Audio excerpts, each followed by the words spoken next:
오신 분들 뭐 다 오신 것 같고 또 온라인으로도 접속하고 계신 분 계시니까 좀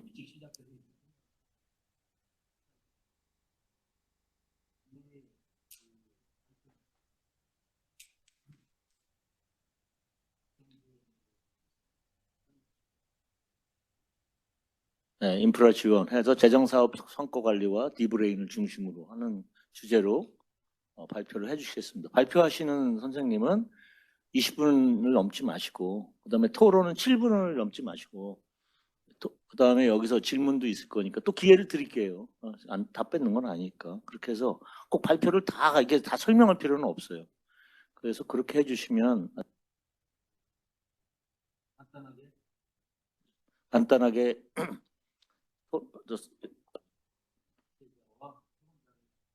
발제자와 토론자를 소개시켜드리겠습니다. 아까 말씀드린 대로 박정수 박사님, 한국재정정보연구원에 계십니다. 인사하시죠.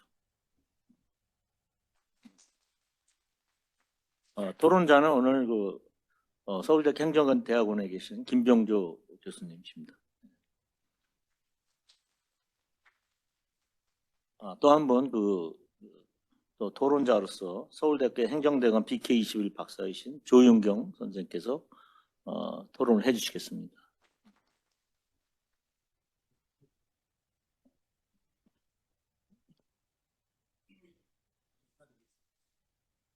네, 한국재정정보원의 박정수 박사입니다. 오늘 재정혁신과 인프라 지원이란 재정사업 성과관리와 디브레이를 중심으로 발표를 하기에 앞서 저희 기관 소개 간단하게 말씀드리고 넘어가도록 하겠습니다. 네, 저희 한국재정정보원은 2016년에 기획재정 분야 주요 정보통신기반시설로 분류되는 디지털 예산회계 시스템, 그리고 국고보조금 통합관리망 이나라 도움 시스템, 그리고 기획재정 분야 사이버 안전센터 운영을 위탁받아 관리하고 준정부 기관입니다. 아울러 올해도 재정정보 공개 활성화를 위하여 관련 보고서 공모전을 개최하고 있고, 다음 주에는 관련돼서 설명회를 개최할 예정이니 관심 있으신 분들은 저희 원 홈페이지나 혹은 재정정보 공개 플랫폼 열린재정에 오셔서 관련 정보를 확인해 보시면 감사하겠습니다. 오늘 말씀드릴 내용도 저희 기관에서 위탁 운영하고 있는 재정 성과 관리와 밀접하게 관련되어 있는 부분이라고 할 수가 있겠습니다. 저희 시스템 같은 경우는 예산의 편성부터 집행 결산까지 이르는 모든 분야를 관제하는 시스템이라고 할 수가 있겠는데요. 관련한 성과관리에 관련된 모듈은 2012년에 재정 성과정보 시스템이라는 부분으로 구축이 되어서 2006년도에 제정되어 2007년에 시행된 국가재정법상의 재정 성과관리를 지원하기 위해서 구축이 되어 있습니다. 그리고 관련해서 재정 혁신의 일환으로 지난 정부에서 차세대 디브레인 시스템을 2019년부터 구축을 해서 올해 전면 개통을 하게 되었는데, 재정 성과관리 시스템에서도 중대한 변화가 있었고, 관련해서 국가재정법상의 재정 성과관리와 별도로 재정사업 성과관리라는 부분이 새로 신설이 되어 저희 시스템에 들어오고 업무가 들어오게 되어 있는데요. 최근 입법 사례 간단하게 살펴보시면 재정사업 성과관리를 위한 별도 의장을 신설하고, 재정사업의 성과관리를 강화하여 재정 운영의 효율성을 높이는 한편 예산의 환류 기능을 활성화하겠다라고 지난 8월에 보도자료를 통해서 기본계획에서 밝혔습니다. 그리고 2019년에서 22년간 디지털 예산회계 시스템 전면 재구축에서도 이와 같은 재정사업 성과관리를 뒷받침하기 위하여 재정사업 성과정보 시스템의 기초를 구축하여 재정사업 성과관리를 지원하기 위한 기반을 마련했다고 이야기를 할 수가 있겠습니다. 다만 이러한 최근의 입법 사례를 이해하기 위해서는 이전의 제도화 부분을 잠깐 말씀을 드리고 넘어가야겠는데요. 방금도 김병조 교수님이 말씀하셨는데, 도대체 그럼 그 이전에 존재하던 재정 성과관리와 재정사업 성과관리가 무엇이냐가 제일 그동안 저희 재작년 2019년에 재정 성과관리 혁신 TF에서도 가장 논점이 되었었습니다. 재정 성과관리 같은 경우는 2004년에서 2006년까지 노무현 정부 때 4대 재정개혁의 혁신으로 탑다운 예산 제도, 국가재정운영계획, 그리고 디지털 예산회계 시스템, 그리고 프로그램 예산 체계를 도입을 했는데, 바로 이 프로그램 예산 체계와 면밀하게 관련이 있는 제도라고 할 수가 있겠습니다. 과거 디브레인이 개통하기 이전 국가재정법 이전에는 입법 과목을 장관항으로 구분을 했는데, 그때까지만 해도 각 실국과에서 단위 사업 세부 사업을 편성을 하면 그걸 단위 사업으로 묶고 그것을 위로 장을 묶는 과정을 매년 반복했었습니다. 별도로 장관학을 구분하는 기준이 별도로 없었기 때문에 이 부분을 노무현 정부 때 혁신을 해서 장관학을 분야 부문 프로그램으로 지정을 하고 각 분야 부분 프로그램의 목적에 맞도록 단위 사업을 편제한 다음에 단위 사업 밑에 세부 사업을 유사한 사업들을 편제를 해서 단위 사업별로 재정 사업 평가를 실시하고 프로그램 단위로 재정에 대한 성과 보고를 하게 하는 체계를 2007년에 구축을 했었습니다. 반면에 재정 사업 성과 관리 같은 경우는 오히려 그 이전 디지털 예산회계 시스템과 국가재정법 이전에 실시하던 장관항을 기존의 사업별 예산을 바탕으로 편성하던 사업별 예산 제도에 좀 더 가깝다라고 생각을 하시면 되겠는데요.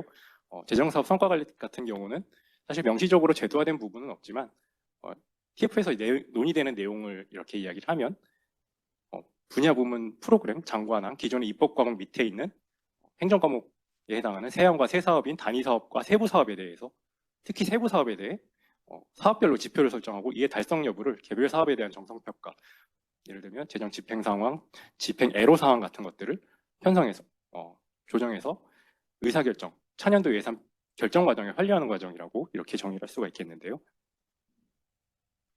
이렇게 말씀드리면 기존에 2007년에 실시했던 탑다운 예산과 재정 성과 관리 같은 경우는 기존의 사업별 예산 제도의 문제점을 극복하기 위한 하나의 시도였고 기존의 사업별 투입 계획 위주의 사업 계획 이러한 예산 편성 제도를 보다 산출 위주로 방향 전환하기 위한 그런 시도였다고 할 수가 있다면 작년에 국가재정법 개정을 통해 재정사업 성과관리라는 이름으로 다시 신설된 이 제도를 이렇게 살펴보게 되면 어떻게 보면 그동안 실시되었던 이 재정 성과관리 프로그램 위주와 단위사업 위주의 평가 제도가 여전히 좀 미진한 부분이 있고 환류를 강화하기 위해선 기존의 세부 사업 단위의 평가를 강화할 필요가 있다. 사업별 성과 관리를 강화할 필요가 있다라는 관점에서 이것이 제정되었다라고 이해를 하시면 되겠습니다.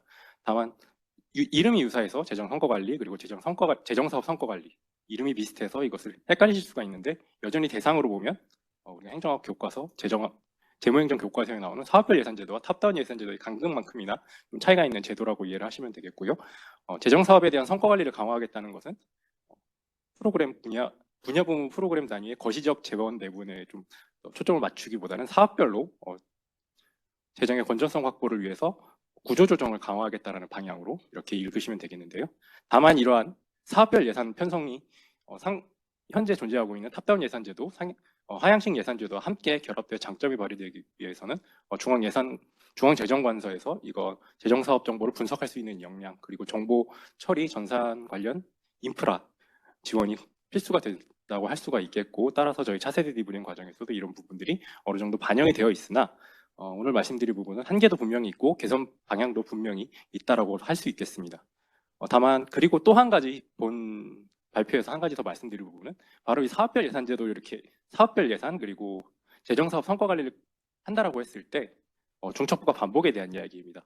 평가 제도의 중첩 및 인프라 구축이 TF 진행 과정에서 굉장히 많이 논의가 되어 있었는데요. 예를 들면 국가재정법상에서는 이런 재정에 대한 평가, 사업에 대한 평가에 대한 이야기는 크게 두 가지, 재정사업 자율평가제도와 기금 운용평가제도 이 정도가 있었는데요. 다만 이렇게 보면 다른 법들에서 재정이 투입되는 사업들을 다부처 사업으로 이렇게 묶고 여러 가지 평가를 시행하는 이런 제도들이 있습니다. 국가재정법 제정 당시에도 연구개발사업 평가 같은 경우는 별도로 평가를 받았고 그동안 꾸준히 재정사업 자율평가가 확장이 되면서 정보화 사업에 대한 평가라던가 이런 부분들은 계속 통합이 되면서 현재에 이르고 있지만 여전히 한 기획재정부와 저희가 이렇게 파악하기로는 한 11개 정도 평가가 여전히 겹치면서도 서로 업무 조정이 되지 않고 시스템도 다 별개로 구축되어 있는 그런 상황이라고 할 수가 있겠습니다. 요약하자면 다부처 사업의 성과관리가 개별 법령에 근거해 관리되는 분점형 성과관리라고 할 수가 있겠고 평가 관할권이 중첩되고 시스템이 중복 구성이 되어 있어서 어떤 정보가 어디서 정확하게 관리가 되고 있는지 알 수도 없고 호환도 안 되는 편이라서 이런 부분을 표준화하는 부분이 좀 중점적인 역할이 있었으나 아직 좀 미진한 부분이 있고요. 그리고 각 시스템 간 데이터 호환 불가로 데이터 기반 의사결정을 하기도 어렵고 결과 확인도 어려운 상황이라고 할 수가 있겠습니다. 이론적 배경은 평가를 통한 업무 효율화, 행정 업무 전산화, 인프라 구축 그리고 뒷부분 이렇게 세 가지를 뽑아왔는데요. 중첩 반복. 네. 요약하면 간단합니다. 네. 평가를 통한 업무 효율화에 대해서는 각각의 개별 사업에 대한 평가, 개별적 제도에 대한 평가가 효율화에 이르는 영향을 많이 추적을 해왔지만 지금처럼 이렇게 재정사업에 대한 평가를 여러 부처에서 평가권을 가지고 자체적으로 예산에 대한 배분 권한을 예산실에 요구할 수 있는 이런 제도들은 사실 다른 나라 사례들도 찾아봤는데 그렇게 많지 않았고, 이런 부분이 앞으로 분석이 많이 되어야 한다는 점. 그리고 행정업무 전사나 인프라 구축 같은 경우는 오히려 신공공 관리에 기반한 이런 평가제도 도입 이전부터 1980년대부터 이런 논의들이 있었지만, 그때 초기에도 역시 복수 행정정보 시스템이 가지는 기술 제도적 종첩이 많이 논의가 되어 있는데, 이런 부분이 사장이 되고 오히려 지금에서는 여전히 별개의 시스템들이 구축이 되고 있어서 이런 가외성을 극복하는 부분이 어렵다라는 점을 많이 발견할 수가 있었고요. 중첩과 반복 같은 경우는 정책 수단론 같은 경우는 이런 여러 가지 평가 제도들이 중첩이 되는 것에 대해서 각각의 제도들이 효과를 가지고 있다, 뭔가 합리성을 가지고 있다라고 이야기를 할 수가 있겠지만, 보다 오래된 1960년대 미국 행정학에서 논의되었던 이런 가외성에 대한 논의들은 하나의 행위자가 여러 부처 다양한 관할권 층위상에서 다양한 정책상 제약을 직면하는 경우에 효율과 수능 등 역기능에 대한 분석이 분명히 필요하다는 점을 이렇게 이야기를 했었는데, 바로 지금 시점 우리나라에서 여러 가지 제도들이 복잡다기하게 그때그때 필요에 의해서 많이 도입이 되고, 또 시스템도 엄청난 예산을 투입을 해서 구축이 되어 있는데, 이런 부분에 대한 분석과 앞으로 중첩과 반복을 위한 가외성을 극복하고 순기능을 극대화하면서 이런 부분이 최종적으로 예산의 환류 그리고 정보 공개까지 이르는 데까지 이르러서야 저희 디브레인 그리고 저희 재정정보원의 역할, 이런 것들이 소명을 다했다라고 이렇게 이야기를 할 수가 있을 것 같습니다. 특히 이런 내부 통제이면서 개인의 책임을 증진하기 위한 제도가 아니기 때문에 이런 부분에 있어서 최종적으로 제도에 대한 환류 그리고 평가를 묻기 어려운 이런 제도들이 중첩 영역을 넓혀가는 것들이 흔한 일은 분명히 아니고, 그리고 평가 및 성과관리 제도가 발생시키는 가외성, 순기능, 그리고 전산 시스템 운영 편익 극대화 방안 등을 논의할 시점이라고 이렇게 생각을 합니다.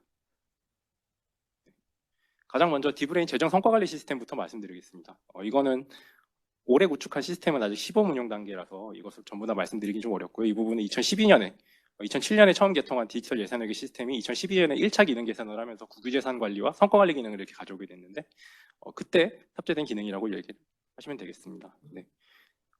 성과 계획서, 보고서 관리가 되고, 당연히 재정사업 자율평가, 심층평가, 보고서 관리, 지표 관리 당연히 됩니다.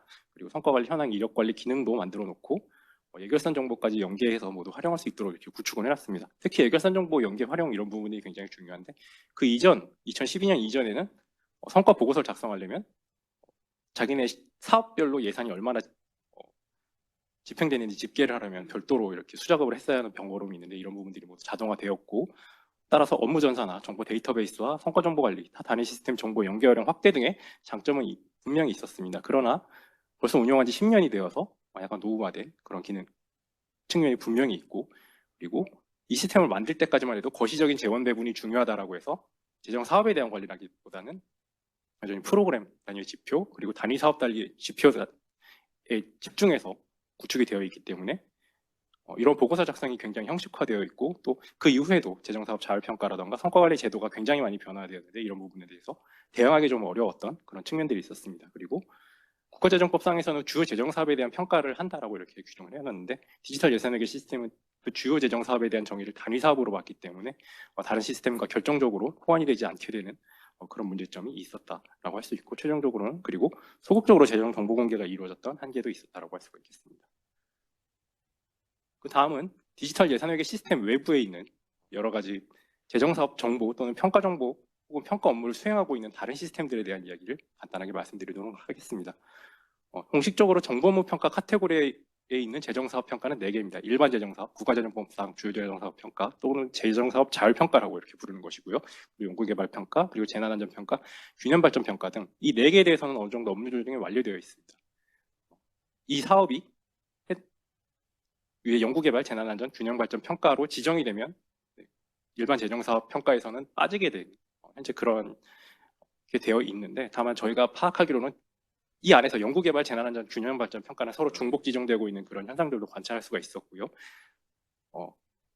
공식적으로 인정되는 이 4개 외에도 재정사업을 대상으로 하는 평가제도는 4개가 다가 아닙니다. 교육재정부 평가는 크게 4가지가 더 있었고, 그 외에도 2006년 이외에도 특히 박근혜 정부 시절부터 재정사업에 대한 다부처 사업에 대한 평가관리 제도가 굉장히 확산되면서 재정사업 자율평가와 관계가 정의되지 않은 일자리 사업 평가, 중소기업 지원 사업 평가 제도도 등도 비교적 최근에 도입되었고 아직 종복과 반복에 대한 이런 논의가 진행되고 있지 않은 상황입니다. 재정사업 평가 제도가 이렇게 계속 복잡하게 다기화되고 제도화되고 있기 때문에 작년도에 있었던 국가재정법 개정에 있어서도 교육기준부 장관 및 관계 부서의 장은 재정사업 성과평가와 개별 법령에 따라 실시되는 평가의 대상 간 중복이 최소화되도록 노력해야 한다는 장을 신설해서 앞으로 이런 부분을 집중 관리하려고는 하고 있지만 쉽지는 않은 상황이고요. 네, 총 11개, 기재부 6개, 타부처 5개를 DB화하고 대상 평가를 식별하고 현재 시범적으로 데이터를 입력하고 있는 상황이라고 이해하시면 되겠습니다. 다음은 시스템에 대한 사업관리 시스템 중첩 현황도 이렇게 조사를 해봤는데요. 일반 재정사업, 연구개발사업, 재난안전사업, 균형발전사업, 일자리사업, 국고보조사업, 중소기업 지원사업 등 주로 세부사업 내지는 단위사업에 대한 사업정보 혹은 평가정보 혹은 평가를 지원하기 위한 이런 정보들을 기능들을 탑재하고 있는 시스템은 이렇게 7개라고 정의를 했습니다. 지원 시스템도 뭐 각자 구성이 되어 있다는 부분들도 이해를 하실 수가 있고요. 평가 방식도 모두 다르고 평가 대상도 대부분 세부사업이지만 재정사업은 단위사업을 한다. 일자리 사업 같은 경우는 내역사업을 평가한다. 내역사업은 세부사업 밑에 별도로 저희 시스템으로 관리하지 않는 별도의 층위로 이렇게 부처에서 관리하는 사업들이 있는데 그것들 내역사업이라고 하고요. 시스템 지원 기능들도 이렇게 보시게 되면 보고서를 취합하는 기능이 있는지, 평가 근거 자료를 단순하게 취합하는 기능, 추출하는 기능만 가지고 있는지, 보고서를 저장한다든지, 뭐 프로세스를 이렇게 한다든지, 뭐 이런 부분들에 대해서도 모두 다른 것을 확인할 수가 있었습니다. 네. 재정관리 대부분은 여전히 시스템으로 이렇게 각각에 구축되어 있지만 중첩이 되는 부분들을 이렇게 다 제외를 하게 되면 각각 여전히 수기로 하는 작업 부분들이 많다는 부분들도 식별할 수가 있었고요. 가장 먼저 구축된 시스템은 디브레인에 앞서서 NTIS라고 하죠. 국가과학기술 지식정보 시스템에서 가장 먼저 구축을 했고 지금 가장 선도적으로 구축을 해놨다라고 저희는 판단을 하고 있습니다. 다만 그 이후에 여러 가지 시스템들이 정말 천문학적인 돈이 들어갑니다. 이런 시스템 하나 구축할 때 그럼에도 불구하고 이 시스템들이 각각의 연계라든가 뭐 사업 정보에 대한 뭐 기초적인 아이디 같은 것들도 표준화해서 이런 것들을 만들어 놓지가 않았기 때문에 기능도 다르고 각각 탑재하고 있는 정보도 달라서 이런 정보들이 시스템을 통해서 저장하고 뭐 그 보고서로 만들어진 정보들이 어떻게 활용되고 있는가에 대해서도 많은 의문이 제기되는 상황이라고 할 수가 있겠습니다. 이렇게 시스템이 여러 개고 평가도 여러 개고 국가재정법 안에도 재정 성과관리가 있고 재정사업 성과관리 이렇게 다 따로따로 되어 있는 이런 부분들에 대해서 몇 가지 문제점을 말씀드리고 넘어가도록 하겠습니다. 첫 번째는 재정사업에 대한 정의와 표준화 부재입니다. 국가재정법상으로도 사실 재정사업이라고 하면 일반적으로 학교에서 얘기하기엔 장관학 밑에 사업이다 이렇게 얘기를 하는데 국가재정법상에 이렇게 나와 있습니다. 그냥 사업계획서, 사업 설명서 작성 대상 이렇게 되어 있어요. 사업 설명서를 부처에선 단위 사업으로 쓰기도 하고 세부 사업도 쓰고 저희는 뭐 내역 사업도 씁니다. 근데 각 부처에서 정한 평가 대상 사업의 계층이 무엇이냐에 따라 재정 사업이 무엇인지가 달라지게 되고 전산의 범위도 다르게 된다는 점을 먼저 지적을 해야 되겠습니다. 네. 그리고 내역 사업 같은 경우는 저희 디브레인은 모든 사업을 대부분 표준화해서 세부 사업으로 이렇게 관리를 한 8,000개 정도 관리를 하고 있는데 내역 사업 같은 경우는 저희 정보 시스템으로도 어떻게 맞출 수 있는 그런 것들이 없기 때문에 탑재하는 정보의 층위에도 모두 차이가 발생하고 있다라고 말씀드릴 수가 있겠습니다. 이렇게 각 시스템 간 정보의 표준화 외에 뭐 또 하나 지적할 내용은 평가 결과에 대한 일관성 검증 구조 및 데이터 연결 사용 부재라고 할 수가 있겠습니다. 사실 디브레인 시스템 내부에서도 사업 관리는 세부 사업으로 하고 평가는 단위 사업으로 하니까 이게 한류가 아닌 이런 게 확인이 어렵다라는 이런 주장은 비교적 구축 초기부터 받아왔던 문제입니다. 이런 문제가 오히려 요새 평가가 많아지면서 오히려 더 극대화되는 부분들이 있습니다. 가령 중소기업 지원사업 평가로는 미흡 등급을 받았는데 일자리 사업 결과 우수 판정을 받는 이런 사업들이 있습니다.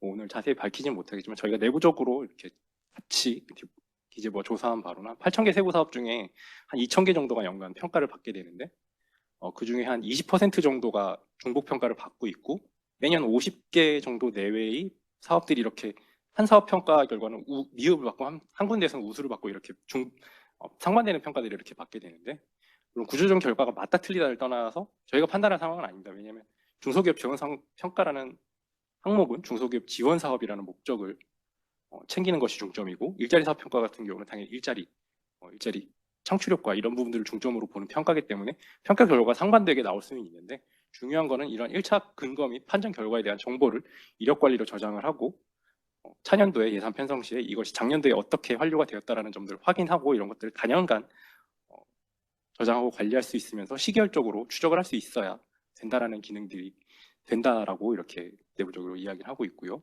그리고 각 시스템과 관리병 정보에 대한 데이터가 연결되어 관리될 수 있도록 시스템 간 관리하는 사업 정보를 표준화하는 방법이 제일 좋긴 한데, 다만 아이디 같은 경우는 저희 디브레인도 사업 아이디가 생성되고 없어지는 과정이 굉장히 복잡한데 이 부분을 다른 사업 시스템에 강제할 수가 없기 때문에 비율을 최소화하고 각 시스템에서 생성되는 평가 정보 및 근거 정보를 활용할 수 있는 체계와 거버넌스 등이 앞으로 필요하다. 단순히 시스템 구축만이나 이러한 제도의 중첩만을 없애는 것을 떠나서 이런 부분들이 필요하다라고 문제점에서 제기할 수가 있고요. 그리고 마지막 하나는 문제점으로 지적할 수 있는 세 번째는 정보 공개가 제약된다는 점입니다. 이렇게 보시면 하나, 둘, 셋, 넷, 다섯에서 일곱 개 평가 결과가 의무인 것도 있고 아닌 것도 있고, 온라인 공개 장소가 열린재정, NTIS 등등등 부처에서 공개하는 경우도 있고요. 온라인 공개 형태도 그냥 부처별로 사업 보고서 띄워놓는 경우도 있고, 보도자료 하나 띄워놓고 마는 경우도 있고, 연구개발 사업 같은 경우는 시각화도 잘 되어 있고 여러 개도 되어 있긴 합니다만 각각 초점을 하는 부분들이 있고 다르게 구축되어 있기 때문에 이런 부분, 어떤 사업에 대한 정보를 본인이 당연히 예산 편성 담당자는 각 부처에 공문 뿌리면 이거 사업 받을 수 있는데, 일반 국민이 내가 어떤 사업에 대한 정보를 좀 많이 얻고 싶다라고 이렇게 이야기를 했을 때 각각 이걸 다 알고 다 사업 정보를 검색해서 받아야 현재 이런 부분들을 알 수가 있는 상황이라서 이런 부분에 대한 개선도 분명히 필요하다. 그래서 현재 아마 내년쯤부터는 이게 좀 개선이 돼서 열린재정에 들어가게 될 텐데 이런 부분들도 좀 개선이 하고 있는 중입니다. 개선 방안은 당연히 데이터 관리 표준화가 제일 먼저 꼭지에 나오게 된 것이고요. 기본 단위가 재정 사업이고 또 평가 정보를 관리하는 시스템, 단일의 시스템, 저희 국가재정법상으로는 재정 성과 관리 시스템이라는 새로 구축된 시스템으로 이렇게 보고 있습니다.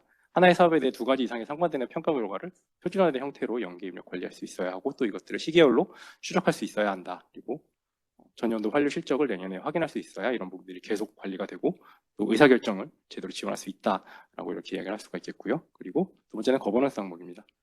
데이터 관리 활용 증진을 위한 별도의 추진 체계는 없는 상황입니다. 올해 보도자료를 보면 재정 성과 관리를 위한 부처 간 협의체라든지 이런 부분들은 만들겠다라고 했는데, 물론 성과 정보만을 관리하기 위한 거버넌스가 꼭 필요하냐, 옥상옥이 될 가능성이 있는데 정보 관리를 전담하기 위한 전담기관을 지정하는 것도 하나의 방법이다라고 제시를 했고요. 그리고 성과 정보 이용 활성화 및 투명성 제고를 위해서 개별 법령의 각 시스템에 가진 정보가 폐쇄적이거나 제한적으로만 공개되고 있기 때문에 앞으로 데이터베이스를 대대적으로 확장하고 국민에게 쉬운 방식으로 가공 제공하고 또 여러 가지 형식으로 제공 공개하려고 하고 있고, 이와 관련돼서 열린재정도 앞으로 좀 많은 개선들이 이루어질 예정입니다.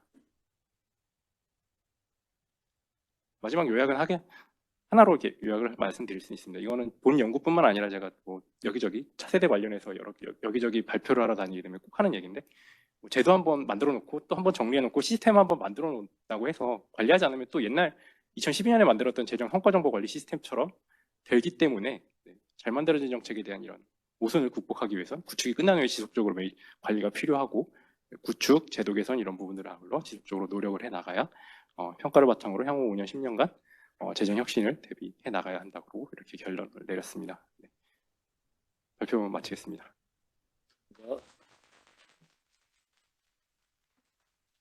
수고하셨고요. 상당히 그 재정 분야 중에서도 그 특수한 분야를 성과관리 평가 제도 분야를 하셨기 때문에 이게 참 여기서 여러분들이 여기서 외부에서 듣는데 금방 듣는 사람은 잘 이해도 안 됐을 것 같아요. 그러니까 발표도 빨리 하셨고, 그러니까 이 토론자들께서 그죠? 그 역할을 좀 해주셔가지고 김병조 교수님부터 토론해 주시죠. 네, 안녕하세요. 저 첫 번째 토론을 맡게 된 행정대학원의 김병주 교수입니다.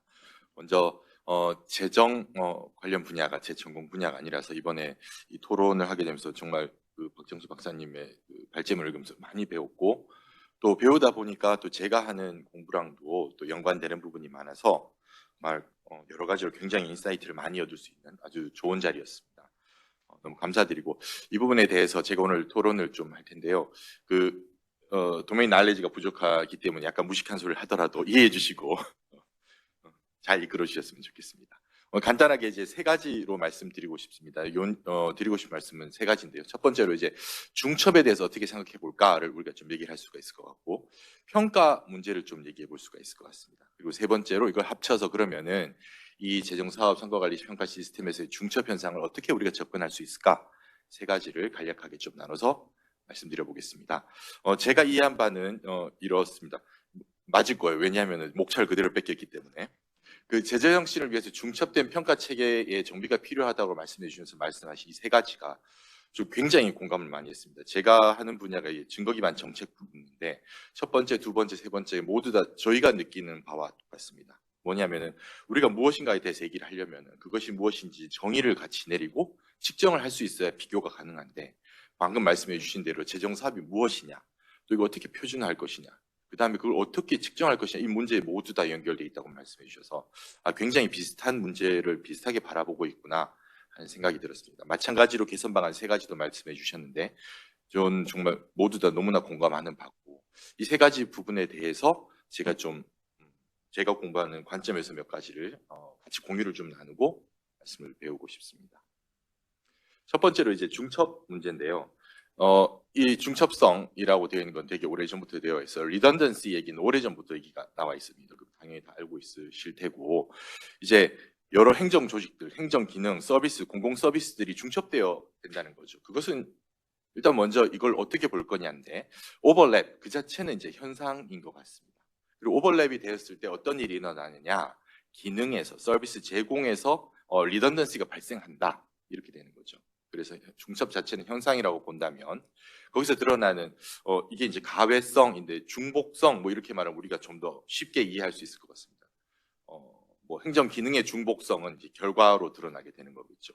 거기서 이제 두 가지 관점을 가질 수 있을 것 같아요. 학자들도 좀 그렇게 얘기를 하고 있는 것 같고, 리던던시가 나쁜 거냐 좋은 거냐라고 했을 때 단순히 리던던시 그 자체만으로는 말할 수가 없다라는 거죠. 맥락에 따른 거겠죠. 그래서 가외성 혹은 뭐 중복성 혹은 리던던시는 비효율성이 될 수도 있고, 어쩌면은 뭐 예를 들어 복지 체계 같은 걸 생각해 보면 쉬운 예인데 안전망이 될 수도 있습니다. 하나의 제도가 다 커버하지 못하고, 혹은 제도적으로는 커버가 되는데 실제 운영 과정에서 커버가 안 되는 부분에 대해서 다른 두세 가지가 중복되었을 때 안전망이 제공되는 보실 수도 있겠죠. 이런 관점들이 있을 것 같습니다. 그럼 그런 관점에서 그럼 우리는 평가, 재정사업 평가에 대해서 우리가 얘기를 하고 있는데요. 이게 자세히 읽으면서 저는 그런 생각이 들더라고요. 이렇게 재정사업도 그렇지만 전반적으로 공공 부분에서 얘기하고 있는 세 가지가 이런 것 같습니다. 공공 부분에서 의사결정은 중요하고, 왜냐하면은 많은 예산을 쓰고 이 의사결정의 효과는 오랫동안 지속이 되고 이러기 때문에 의사결정의 책임성을 얘기하는 학자들이 많습니다. 그리고 그런 측면에서 실질적으로 접근하는 게 세 가지겠죠. 성과관리가 있고, 프로그램 평가가 있고, 그리고 최근에 이제 증거 기반 정책이 있겠습니다. 이 세 가지가 사실은 최근 학자들이 다 비슷하다라고, 혹은 비슷한 점과 차이점들을 나누는 논문들을 많이 좀 쓰고 있는데요. 특히 파에서 이런 논문에 관심이 많아서 많이 쓰고 있는 것으로 알고 있습니다. 좀 생각해 보면 이제 비교 유사점 이런 거겠죠. 재정사업 성과에 대한 평가도 마찬가지고, 일반적인 정책에 대한 증거 기반 정책 접근도 마찬가지 되고, 제한된 공공 자원을 어떤 식으로 쓸 것인가라는 겁니다. 네. 그럼으로써 우리는 정책 의사결정이 올바른 의사결정이었는가, 퀄리티가 높은 의사결정이었는가, 이것을 평가해보자, 퀄리티를 개선하자, 이런 관점에서는 세 가지 접근들이 다들 좀 유사하다라는 생각이 좀 드는데요. 그럼에도 불구하고 좀 차이는 있을 것 같습니다. 이러한 프레임 자체의 차이일 수도 있겠고, 혹은 접근하는 어떤 내용의 차이일 수도 있을 것 같습니다.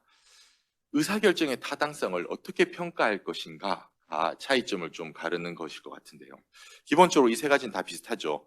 목표 대비 달성이 잘 되었는가를 평가함으로써 우리가 계획했던 것이 제대로 되었는가를 사후적으로 평가할 수 있겠다라는 것인데, 무엇 대비 무엇이냐의 접근이 좀 다른 것 같아요. 예산을 이만큼 책정했으니 그만큼 썼느냐를 가지고 잘했다고 평가할 것인지, 투입을 얼마나 했으면 거기에 대비 우리가 기대한 만큼 산출이 나왔느냐를 할 수 있을 것인지, 혹은 우리가 기대한 어떤 정책 목표를 충분히 달성했느냐를 가지고 평가할 수 있을지, 좀 이 접근들은 좀 다를 수 있을 것 같습니다. 그래서 좀 평가의 관점에서도 단순하다기보다도 이제 예산 대비 집행 그 자체를 볼 것인지, 뭐 산출을 볼 것인지, 정말 정책 효과를 볼 것인지 우리가 좀 생각을 하면서 좀 아까 그 발표에서 나왔던 제도들을 좀 고민할 수 있을 것 같습니다.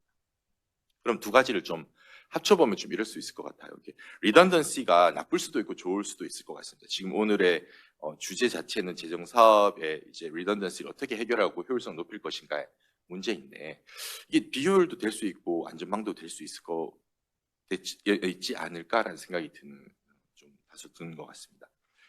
뭐 비효율이 되는 경우는 여러 가지가 있겠죠. 평가 기준이 아까 발표해 주셨고 발표를 통해서 잘 보여주셨듯이 평가 기준이 제각각이고, 또 그러다 보니 각 피평가자 입장에서는 이 목표도 달성해야 돼요. 저 목표도 달성해야 돼. 다 하지 못하니까 한쪽에서는 우수를 받지만 다른 쪽에서는 미흡을 받을 수도 있고, 또 그러다 보면은 어떤 제시된 목표 지표를 달성하느라고 실제 이 사업을 했는 그 정말 취지 자체가 훼손되거나 이런 좀 우려가 있을 수 있겠습니다. 반면 이게 또 안전망으로도 또 작동할 수 있을 것 같다라는 생각이 드는데, 물론 이러한 조건들이 충족되어야 되겠죠. 평가 주체가 다양하다는 건 그 자체로 저는 나쁜 건 아닌 것 같습니다. 저는 그 생각도 들었는데, 이 아까 논문을 읽으면서 이게 MBTI에서 P와 J의 차이일 수 있겠다라는 생각이 드는 겁니다. 저는 좀 이게 좀 정리하는 결벽증이 있어서 한 군데 쭉 몰아넣고 일목요연하게 정리하면 좋을 것 같은데, 사실 큰 국가 사업 같은 거는 그렇게 안 되는 경우가 많은 거거든요. 제가 이제 미국에서 그 한 연구 중에 하나가 큰 병원 시스템에서 뭐 엔터프라이즈 데이터 웨어하우스에서 모든 데이터셋을 한 군데 모으려는 시도를 몇 년간에 걸쳐 수백만 달러를 이렇게 투입해서 한 거를 이렇게 연구한 적이 있습니다. 그때 문제가 뭐냐면은 이 중복성을 해결해서 하나로 모은다는 것이 거의 불가능하더라고요. 실제 연구에서는. 그 이유 중에 하나는 접근 권한도 다르고 사용하려는 목적도 다르고, 이거를 한 군데서 어떻게 해결할 수가 없는 겁니다. 간호사가 접근할 수 있는 부분, 매니저가 접근할 수 있는 부분, 의사가 접근할 수 있는 그런 문제가 좀 있어서 평가 주체가 다양하다라는 거 우리가 어쩌면 받아들여야 되는 현상이 아닐까 하는 생각이 들고, 그럼에도 불구하고 우리가 개선할 수 있다면 아까 발표에서도 잘 말씀해 주시고 발표해 주셨듯이 평가 기준을 표준화하고 일관성 있게 만드는 것이 정말 중요하겠다라는 생각이 들었습니다. 그럼 좀 정리를 하자면 이런 거죠. 제도 자체는 리던던시가 있지만 활용하는 정보 자체는 인터체인저블하게 우리가 표준화할 수 있는 것이 중요하지 않을까. 뭐 그런 측면에서 전체를 한마디로 좀 모으고자는 개별 부처나 개별 평가 체계를 넘어선 어떤 범정부 차원의 어떤 목표 설정이나 그런 부분들은 좀 있으면 좋지 않을까 생각이 들었습니다. 정리를 하면 두 가지로 말씀드릴 수 있을 것 같습니다.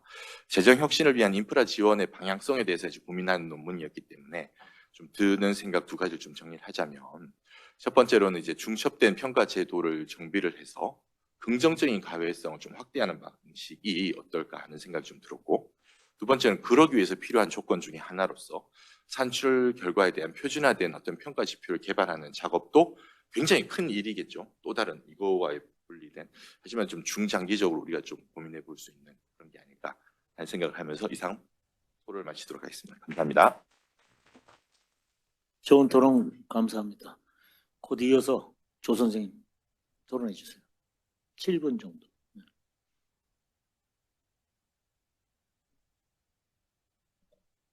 아니, 제가 너무 오랜만에 이거를 들어와가지고, 제가 학교 다닐 때는 이렇게 토론문을 많이 썼던 걸로 기억했는데, 요즘은 PPT로 하시니까 더 보기 좋은 것 같습니다. 제가 만약에 다음에 또 이런 기회가 있으면은, 김 교수님처럼 PPT로 준비하는 게 좋을 것 같다는 생각을 했습니다.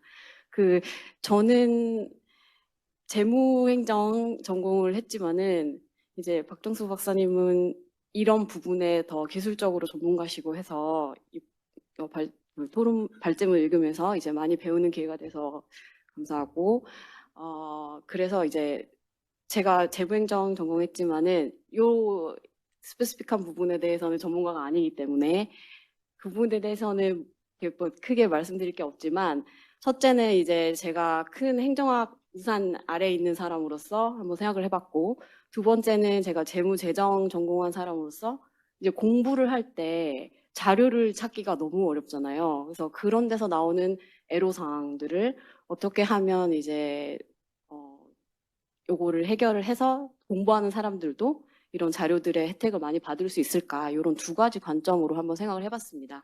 그래서 발표는 이제 여러분도 다 들으셔서 아시겠지만은 전반적으로 너무 자세하게 설명을 잘 해주셨지만 김 교수님이랑 저랑 이렇게 생각의 흐름 비슷했던 것 같아요. 그래서 행정하는 사람으로서 과연 이제 비효율성의 원인으로서 매번 이제 지적되고 있는 중첩하고 중복이 뭐 항상 나쁜 것인가 하면 그것도 아니고 또 완전히 제거할 수 있는 것인가 하면 당연히 그것도 아니라고 생각합니다. 목표도 다들 비슷한 목표를 이제 공유를 하고 있고 또 어떤 경우에는 이제 제가 발전을 썼지만은 뭐 시기와 어떤 필요성에 따라서 뭐 완전히 이렇게 예산이나 이런 게 집중적으로 지원이 돼야 되는 경우도 있으니까요. 이제 중첩이 필요해가지고 실시하는 경우도 이제 있다고 생각합니다. 그래서 이제 중첩과 중복을 0으로 만드는 것이 이제 행정하는 사람들의 목표가 아니니까 어떻게 하면 이것을 가장 효율적인 수준에 합리적인 수준으로 가져갈 것인가 했을 때 아마 김 교수님도 말씀하셨지만은 이제 필요성과 그 비용을 이제 서로 형량해서 어느 정도에 맞춰야 될까 이건데 중첩의 수준도 결정을 해야 되지만 중첩을 해야 되는 분야도 이제 결정을 해야 될 필요가 있겠죠. 근데 제가 느끼기에는 이제 이런 정보 관리 시스템은 중첩의 필요성이 좀 다른 부분에 대해서 낮지 않은가. 왜냐면은 요거를 구축하는데 드는 시스템적인 비용도 이제 너무 많이 들고 이제 저는 재난관리를 예를 들었는데 교수님 이제 복지를 예를 들어주셨어요. 그래서 재난관리 같은 경우에는 비효율성이 있는 것을 우리가 모두 알고 비용이 많이 들지만은 그럼에도 불구하고 재난을 관리 안 했을 때 초래될 수 있는 위험이 너무 막중하니까 이제 중첩을 어느 정도 저희가 받아들여야 되겠죠. 그런데 이런 정보관리 부분에서는 재난관리랑 물론 아주 극단적인 예시입니다만은 좀 다른 경우가 아닌가 해서 비효율성의 제거의 필요성은 상당히 이제 높다고 저는 느꼈습니다. 근데 이거는 그 김 교수님 발표를 들으면서 느꼈는데 교수님은 이제 이것도 중첩이 어느 정도 필요할 수 있다. 왜냐하면은 이제 중첩적으로 안전하게 하기 위해서. 근데 언뜻 제가 떠오른 게 제가 조지아에 있을 때 조지아의 주 중에 이제 카운티 정부들이 각각 홈페이지를 갖고 있잖아요. 근데 그거를 어떤 외국에서 어떤 해커가 몇 개 카운티를 공격을 해가지고 그거를 이제 닫게 한 거죠. 그 다음에 이제 블랙메일을 해가지고 자기들한테 뭐 몇십만 불을 주면은 돌려주겠다. 이런 식으로 블랙메일을 했어요. 근데 그걸 약간 동시에 가깝게 몇 카운티를 한꺼번에 해가지고 신문에도 나고 뉴스에도 나고 그랬거든요. 근데 저는 한국 사람이니까 상식으로는 그러면은 그 블랙메일 한 사람을 잡아가지고 이제 국제 인터폴에 한 다음에 범죄자로 하고 뭐 이런 식으로 이제 해결을 할 거라고 당연히 예상을 했는데 결론은 카운티에서 돈을 주고 그냥 다시 사왔습니다. 왜냐하면은 차라리 돈을 주고 사오는 게 다시 구축하는 비용보다는 훨씬 싸게 먹혔기 때문이죠. 아마도 그 해커가 그 부분을 자기들도 형량을 해가지고 이렇게 하면 돈을 받을 수 있을 거라고 생각했던 것 같습니다. 그래서 그런 면에서 보면 김 교수님이 이제 저는 정보관리에서는 이제 안전성보다는 오히려 비효율성 제거에 이제 효과가 크지 않을까 생각했지만 교수님 말씀을 듣고 보니까 맞다 그런 일도 있었지 하고 생각해 보면 꼭 항상 중첩이 나쁜 거는 이제 아닐 수 있을 것 같습니다. 이제 정보가 완전히 사라지는 것보다는 중첩을 통해서 계속 보존하는 것이 필요할 수 있으니까요. 그래서 또 뭐 발표에서 우리가 배웠듯이 여러 가지 필요성 때문에 결국 발전이 이제 각각 다른 방향으로 되는 결과로 시스템이 이제 중복이 되어 왔지만 문제들에도 불구하고 이제 제가 이걸 해결할 수 있는 방법이 깨끗하게 해결을 하고 싶은 마음이 우리가 있지만은 이제 이게 사실 그게 불가능하지 않습니까? 여러 가지 이제 다르게 개발이 되었기 때문에 그래서 저는 그러면은 이거를 완벽하게 해결할 수 없다면 어떤 데 우선순위를 두고 해결할 수 있을까? 근데 연구자로서 이제 첫째 지적하셨듯이 목표가 다르고 단위가 달라서 평가의 결과가 비일관적으로 나오는 부분, 이 부분은 이제 우선적으로 해결을 해야 된다고 생각을 했어요. 왜냐하면 이거는 이제 다른 시스템과 연계가 물론 될 수도 있겠지만 최소한 한 사업 안에서 나타나는 결과에 대해서 두 가지 결과가 나오는 것은 이거를 종합적으로 해결을 해서 일관된 결과를 만드는 것이 좋겠다. 그리고 이것은 다른 문제 해결에 비해서 쉽지 않을까? 네, 이렇게 생각을 해서 이거를 첫 번째로 해결을 하면 좋겠다. 이렇게 생각을 했고요. 두 번째는 이제 다른 시스템들이 갖고 있는 여러 가지 목표가, 주요 목표가 있지 않습니까? 예를 들면 보고서를 보여주는 기능을 목표로 하고 있는 그런 시스템도 있고, 또 당연히 평가의 근거가 되는 자료들을 축적하는 것도 있고, 여러 가지 예결산 관련한 게 있고, 또 사업의 절차를 관리하는 기능도 있겠습니다. 그런데 이런 거를 기능이 예를 들면은 평가로 같이 동일한데 만드는 자료나 이제 그런 것들이 비일관적으로 됐을 때 너무 많은 비효율성을 발생시키니까 최소한 다른 시스템에서 이것들을 관리를 중복적으로 하더라도 이제 인터체인저블하게 폼을 맞추는 것은 시급하게 이루어야 되는 일이 아닌가. 그래서 제 발표는 여기까지입니다.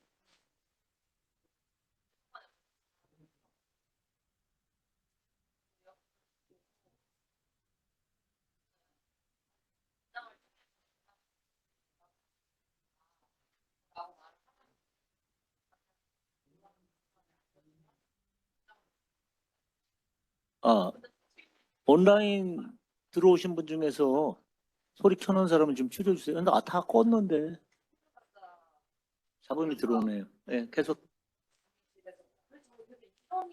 네, 저 토론 여기까지. 감사합니다. 시간을 잘 지켜주셔가지고 20분 남았는데요. 이렇게 질문을 이렇게 강하게 하신 건 아닌 것 같아요. 그냥 좋은 방향으로 좋게 잘 정확한 지적을 잘 해주시고. 지금 그러면 저기 플로어에 계신 분들하고 유튜브 여기 온라인에 접속된 사람 중에서 또 간단하게 1분이나 2분 내로 질문을 서너 개 받게 하겠습니다. 교수님들부터. 저 온라인 분들 중에서 음소거 안 하신 분 음소거 해주세요. 그놈이 누군지 알게 되면은 그놈한테 감사를 좀 지급하는 거예요.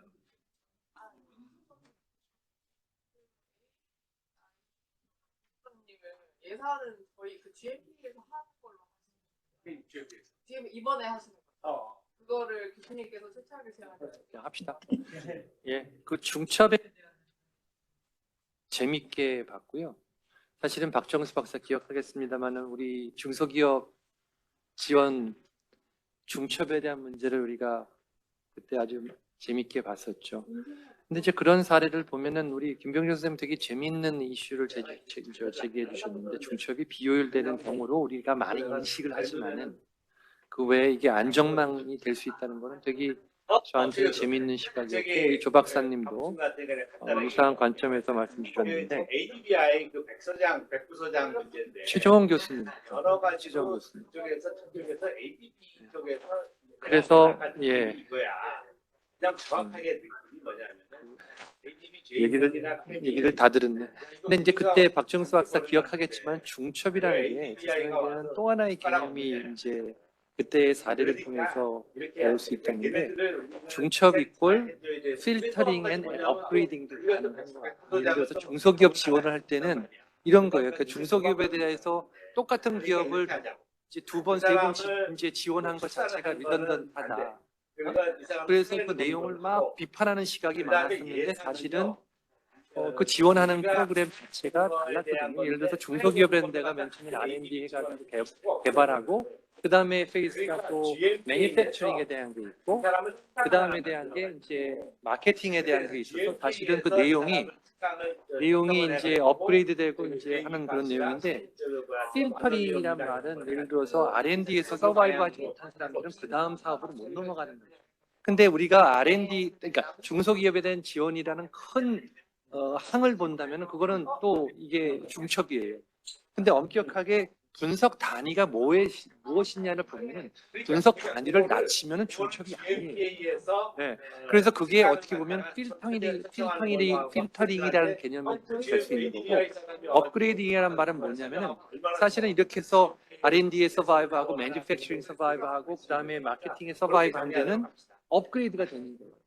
그래서 어떻게 보면은 중첩이라는 것은 되게 아까 평가 기준 그다음에 어떤 영역을 보느냐 이런 것도 되게 중요하듯이 중첩이라는 것을 우리가 국정국가의 연대식으로 생각해서 무조건적으로 중첩은 나쁜 걸로 비효율로 보는 시각에서는 조금 벗어나야 되겠다. 그것도 데이터베이스 관리에서도 특히 그런 것 같아요. 이제 기재부 관점에서는 모든 걸 다 한꺼번에 다 엮어가지고 집어넣어가지고 one size fits all, 유니섹스, 유니사이즈 뭐 이런 거를 원하는 시대인데 그게 사실은 아니기 때문에 재정정보원도 어떻게 보면 그런 관점에서 그런 시각에서 벗어나야 되는 그런 시각이 필요하다 그런 생각이 잘 들었습니다. 하여튼 발표와 재미있는 토론 너무 잘 들었습니다. 네. 그 비밀이 없습니다. 세상에. 여기 스피커로 다 나오더라고. 네, 아주 훌륭했습니다. 또 질문하세요. 네, 질문하실 분. 그러면 임 교수님도. 사실은 이 재정과 관련돼서는 뭐 정말로 다양한 시각이 있을 수 있고 오늘 발표해 주신 박정수 박사께서의 아이디어도 주로 기재부에서 어떠한 방향성을 갖고 있는지 또 이 말씀을 주셨는데 동시에 또 토론자분과 또 김중인 교수님이 그것에 대해서 좀 시각의 변화도 다양한 시각의 변화라고 하는 것도 좀 포용됐으면 좋겠다. 마찬가지입니다. 이게 지나치게 집권적인 센트럴라이즈 된 아이디어 근데 또 지향하는 거는 또 이번 정부에서 하는 것은 뭐 플랫폼 지향하잖아요. 플랫폼이란 말에 대해서 다시 한번 좀 생각을 해봤으면 좋겠다. 결국은 물론 하나의 어떤 모듈 위에 올라와 있지만 그 안에서 굉장히 다양성을 인정해주는 것이 우리가 플랫폼이라고 하는 것의 아이디어인데 지금 이 재정사업 성과 관리를 하기 위해서 훨씬 더 과거에 비해서 과거로 다시 돌아갔지만은 세부적인 사업에까지 하겠다고 하는 것 자체도 뭐 하나의 취지가 있겠죠. 근데 그거를 하는 방식도 기존에 있었던 어떤 모듈이라고 하는 것으로부터 또다시 그걸 그렇게 옮긴다고 하는 것이 과연 지향하는 바를 달성할 수 있을 때 그러니까 사업 자체가 과연 이렇게 되면 저렇게 될까를 판단하는 것도 되게 중요한데 그걸 평가하는 것도 이렇게 평가하면 정말 그렇게 될까에 대한 생각도 해봤으면 좋겠다는 생각입니다.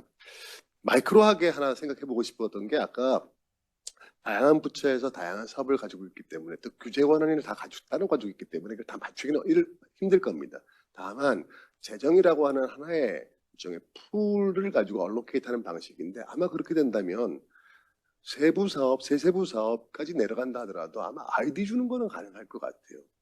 왜냐하면 아이디 제일 처음에 말씀하셨던 것처럼 아이디 자체가 다 흩어져 있어서 그거를 하모나이즈 하는 것 자체가 힘들어 버리게 되면 저 위에 올라가서도 못 찾습니다. 그래서 처음 돈 줄 때 우리가 변수 적통 잡을 때도 항상 아이디에 대해서 인터널리 잡는 경우가 많잖아요.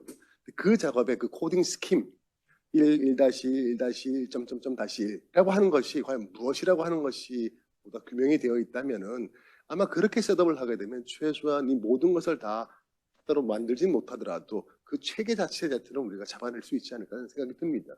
뭐 그런 것도 한번 생각해 보시고 제안을 해보셨으면 좋겠다는 생각입니다. 네. 최 교수님 저쪽에 토론하셔서 여기도 한번 하시죠. 그럼 김중희 교수.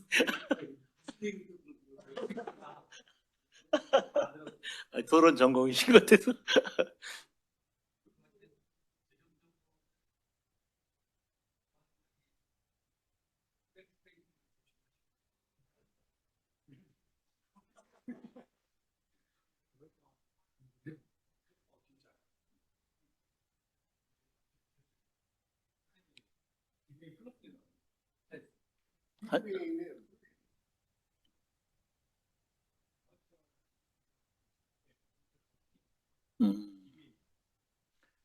저 10분 정도 남은 것 같은데요. 또 학생들 중에서 온라인 중에서 저 학생 여기 너무 어려워요? 없습니까? 제가 그러면 그래, 예. 간단하게. 예. 네, 안녕하세요. 저는 행정대학원 박사과정생 전예진이라고 합니다. 네, 박사님들과 교수님들 토론과 발표 너무 잘 들었습니다.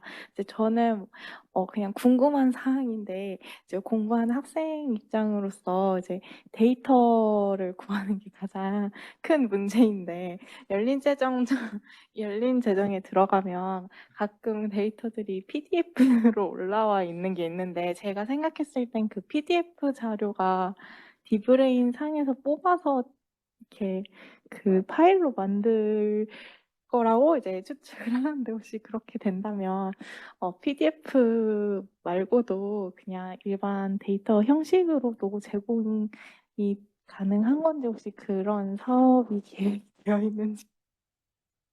좀 그렇게 고쳐주십시오. 되어 있는데 공개를 안 하는 것들도 있거든요. 근데 데이터 같은 시트 안에서도 이렇게 칸 지워서 공개하고 막 이런 것들도 있는데. 네. 질문하실 분 있습니까? 한 분만 받겠습니다. 감이 없어요? 제가 그러면 들어보니까 제가 사실은 평가를 좀 많이 하러 댕겼지만, 제가 우연히 대학 교수를 그만두고 나서 이상한 KF라는 코리아 파운데이션에 가서 직원으로서 2년 동안 피평가를 받았습니다. 그래서 피평가 보고서를 4번 썼는데 죽을 뻔했는데, 피평가 보고서를 써봐야 이 성과를 했는데, 그때 보니까 기재부도 하고요, 외교부도 하는 거예요. 거 비슷한 거를. 그건 저는 중복이라고 생각을 해요. 물론 외교부의 목표가 있고 기재부의 목표가 있지만, 평가 있잖아요. 지표가 상당히 비슷한데, 70~80% 비슷한데 2번을 하니까 직원 80명의 조직에서 죽겠더라고요. 저는 그건 중복이라고 생각해요. 근데 지금 재정사업 지원하는 거는 아이템별로 하잖아요. 그러니까 그런 걸 하는 것이 중복이나 중첩이라고 볼 수 있을까 하는 생각도 들고, 중복이나 중첩이라고 그러면은 아까 선생님이 전공하신 증거 기반 해가지고 얼마나 중첩됐는지 이런 거로 하고, 그리고 대부분 부담을 안 주려면, 제가 해보니까 사실은 딴 데 기금 평가도 또 받았는데, 그런 걸 몇 번 해도 사실은 평가가 기준이 비슷해. 그렇기 때문에 쓰는 건 별로, 그죠? 목표에 얼마나 부합했냐 이런 거 외에는, 그죠? 대체로 비슷하기 때문에 쓰는데 부담은 되지 않아요. 그래서 그렇기 때문에 그걸 갖다가 그렇게 중복이라고까지 해서 근데 그 규범이라는 게 지금 법이잖아요. 법에 의해서 어떤 재정 사업이 들어오고 그건 단지 평가해야 되는 거 아닙니까? 그죠? 돈을 줬으니까. 그런 면이 있는데, 저희가 애로사항이 있었던 거는 그거를 평가받는 데 있어서 휴먼 페일리어가 있어요. 이게 몸에 표준화되지 않았고, 그다음에 들어오시는 분들이 공정과 상식에 맞지 않는 분들이 평가를 해버리니까, 이거는 우리가 알잖아요. 우리가 어떻게 썼는지 아는데 엉뚱한 평가를 해가지고 이렇게 하시는 분들이 있어요. 그래서 그런 휴먼 페일리어도 좀 해서 이 평가자들의 평가잖아요. 이것도 하고, 그다음에 피평가 받는 조직에 있잖아요. 했으면 좋겠다. 그러고 나서 중첩, 중복, 그다음에 공정과 상식가를 좀 해주면 어땠나 이런 생각이 좀 듭니다. 우리 김병준 선생님이 아주 재미있는 그런 개념들 많이 하셨는데, 그 논문도 하나 개발해도 될 것 같아요. 사실은 복지 분야는 말씀하신 대로 안전방이 될 수 있고, 평가는 사실은 중복된다는 건, 중복과 중첩은 비효율과 또 비용에 대한 개념이고, 또 이런 정책 자금에 대해서는 또 일부는 비효율일 수도 있지만, 아까 말씀드린 대로 필터링과 업그레이딩이 될 수 있기 때문에, 요새 아까도 파에서도 그런 논문들도 많이 나왔다고 하지만은, 우리가 전반적으로 갖고 있는 중첩에 대한 한국적인 행정국가의 센스는 비효율이 되게 강한 것 같은데, 이게 복지 국가화와 이제 국가의 규모가 커지면서 나타나는 현상은 또 다른 현상이니까, 그런 것도 재미있게 쓸 수 있는 주제 같다는 생각이 듭니다. 열심히 쓰시고요. 발제자께서 네. 답변이라고 할 박사 논문 제목이 중소기업 반복이었습니다. 예, 제 앞단에서 하신 분이 중복을 쓰셔서 반복이었는데 말씀하신 대로입니다. 여러 번 받아가는 애들이 같은 사업 계획서로 여러 번 와서 받아가는 거 아니고요. 또 그거 외에도 이후에 그래도 어쨌든 중첩 연구를 해야 되니까 어디서 혁신 클러스터 데이터를 얻어다가 거기서 정책자금 받아가는 애들이 어쨌든 이것도 같이 받아가는 거니까 수혜가 중복되는 거니까 그런 부분에 대해서도 어떨까 생각을 해봤었는데 사실 그때 좀 많이 분석을 해봐서 오늘 이렇게 이런 관련 과학을 기재부랑 같이 진행을 하니까 이거 다 중복, 그러니까 반복 아닌가? 그러니까 해보니까 이게 좀 알겠더라고요. 그래서 관련돼서 내용도 좀 정리하고 이렇게 해봤는데 말씀하신 내용들은 다 맞는 말씀들이신 것 같습니다. 이게 다 중첩이라고 볼 수는 없어서 저도 그렇게 표현했듯이 이게 하나는 우수 받고 하나는 미흡 받는 게 이게 정책적 목적으로 판단을 하는 것이지 이게 누가 맞고 누가 틀리다라는 거 예산실에서는 항상 누가 맞고 누가 틀리다 이거를 얘기하고 싶거든요. 근데 그게 아니라 이게 계속 연차적으로 이런 데이터들을 축적하면서 어떤 이야기를 듣고 구조조정했을 때 이것들이 나중에 효과가 좋았다. 그리고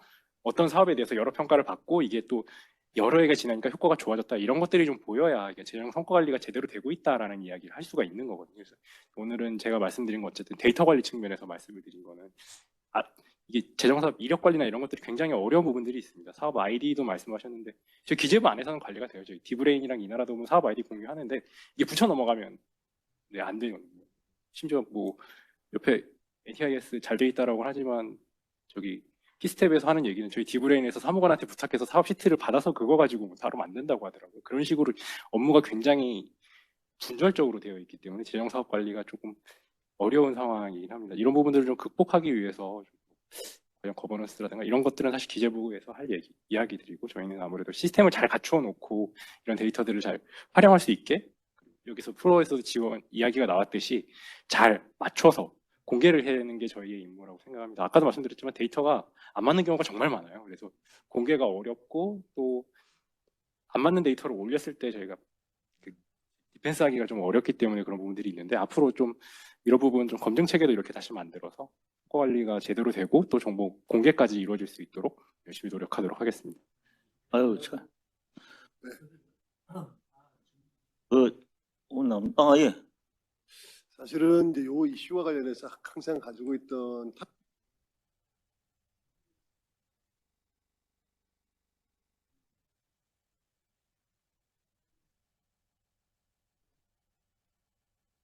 자꾸 누가 눌러서 꺼지려는지 메타 분석이라는 걸 하잖아요. 그 메타 분석은 개인이 우리가 보통 연구할 때 퍼블리케이션 바이어스 때문에 하긴 하지만 제일 많이 어플라이 된다는 이 정책 쪽에서 지금 현처럼 시스템 만들었을 때 어베이러블한 가장 좋은 어프로치입니다. 바깥에서 쪼개져서 파편화되어 있는 정보를 가지고는 이게 안 되는데 여기에서 그걸 가지고 있으니까 다 찢어져 있는 거더라도 그 안에서 묶어낼 수 있는 부분. 그래서 밖에서 할 수 있는 연구와 안에서 할 수 있는 연구가 난 다르다고 생각하는데 안에서 할 수 있는 연구를 조금 디벨롭을 많이 해주셨으면 좋겠다는 생각을 합니다. 부탁드리겠습니다. 네, 시간이 조금 남았는데 끝내기로 하는데요.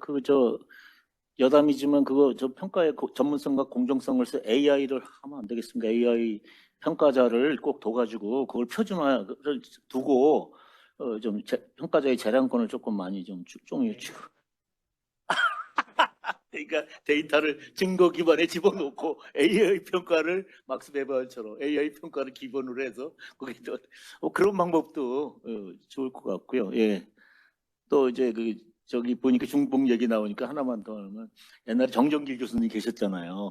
정정길 교수님이 한국학 중앙 거기 오셨잖아요. 한국학 중앙 거기 장으로 오시고 제가 있었던 KF가 한국학을 갖다가 해외에 하는데 갑자기 거기서 또 한국학을 해외로 또 수출하겠다고 사업을 잡으시니까 실세니까 또 뭐라고 못하고 이렇게 있다 끝났는데 그런 거는 어떻게 해야 되는지 그거를 두 군데 기관에서 하는 게 맞은지 그 가외성이지 그죠? 아니 꼭 한국 KF만 해야 되고 ODA 사업을 꼭 코이카만 해야 되고 딴 데는 못하고 종류별로 다른 건데 뭐 그런 의문도 갖고 나왔습니다만은 그런 것도 좀 연구해 주시고. 예. 오늘 이후로 토론 끝내겠습니다. 예, 감사합니다.